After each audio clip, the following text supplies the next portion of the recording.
Welcome. I'm Heidi Hubling of Stubbs, Alderton, and Markiles. Today we're interviewing Scott Alderton, our managing partner and the head of our venture capital and emerging growth practice. Welcome, Scott. Thanks. Good to be here. Good to have you here. So let's start and tell me a little bit about your practice and experience and what you love most about working with emerging growth companies. Sure. Well, I've been doing this for a long time, so my practice is broad-ranging.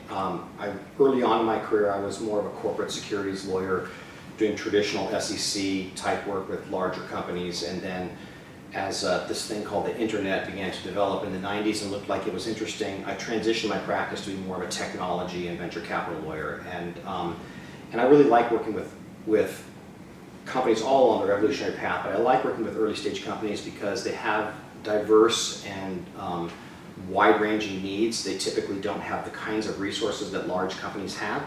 And so I feel like I can play a really vital role being an advisor, even more so than being the lawyer. The lawyering part is the easy part to me. The advising part is actually a really fun part. Let's talk a little bit about emerging growth companies and how they approach financing. So what are some of the things that an early stage company should be thinking about when they're going for funding? And if they're really early, how do they attract investors? So I think it's really a couple of things. I think the first thing that every company needs to do is decide what its vision is and what kind of a company it's going to be. Venture capital is not right for every company. There's lots and lots of different ways to fund your businesses. The overwhelming majority of businesses don't get funded with venture capital. Venture capital is a way of financing a business through its growth stage, when it has a proven product, when it's found its market, and when it now needs to scale and grow. That's when venture capital comes in and helps the company do that.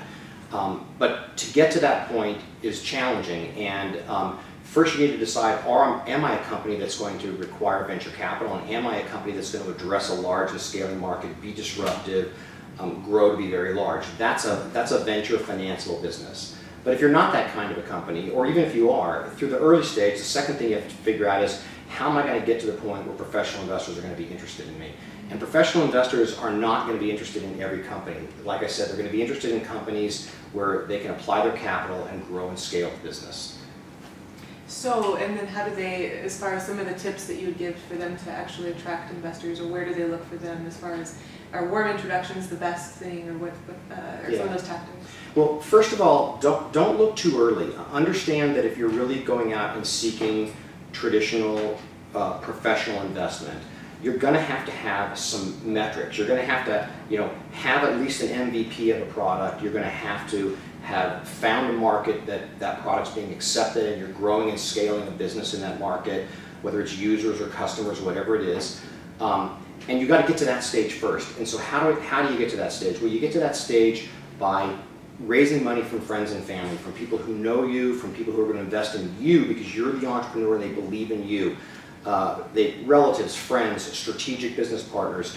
A second way to look at that is people who ultimately will be interested in your product, even though you have no metrics or proof for your product today. They will invest in you because they want your product to hit the marketplace, so you might get strategic investment. But figure out a way, come hook or crook, to raise that initial capital to get to the point where you can develop your product and find the marketplace, and then other doors will open. And then from a legal and business standpoint, how do they best position themselves to be ready for that? So early stage companies by necessity cut corners, right? You don't have resources, you're bootstrapping, you're making promises that you don't fully document, you can't always afford lawyers and accountants and professional advisors, and that's fine. Don't second guess any of that. You get to how you got to wherever you are.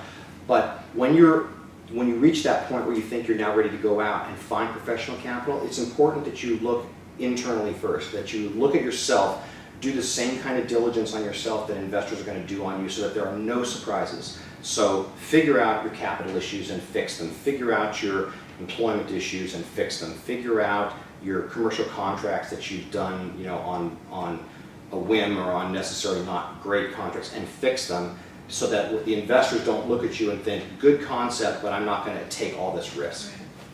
Right, very, very true. And so there's another kind of a topic that startups tend to think a lot about, but as far as valuations are concerned, but they aren't educated as far as, for an early stage company, how should they approach valuation and dilution? Yeah, well, I think that people get hung up on valuation because they have some number set in their mind, or they have some experience they've talked about with other entrepreneurs, and they think they have to either hang on to a certain percentage of their business, or it's not appropriate to give away a certain amount at a certain round. And I think you have to come into a financing transaction with an open mind and understand not just what you're selling and what you're prepared to give up for that, but where you're going and where that money is going to take you. I see entrepreneurs being penny wise and pound foolish all the time, where they think they don't want to be significantly diluted, and they end up throwing a wrench in a negotiation, or they lose a particular financing deal because they want to hang on to a few points of equity. And in reality, that money is going to take them so far that they're going to be vastly more valuable. It's a simple proposition of there's a pie, and you own a piece of that pie, and it's much better to own a smaller piece of a gigantic pie than it is to own a big piece of a small pie. Right. Very, very true. And so we appreciate you being here, and I'm sure we'll have you back for other topics at another time. So join us next time. Thanks. Look forward to it.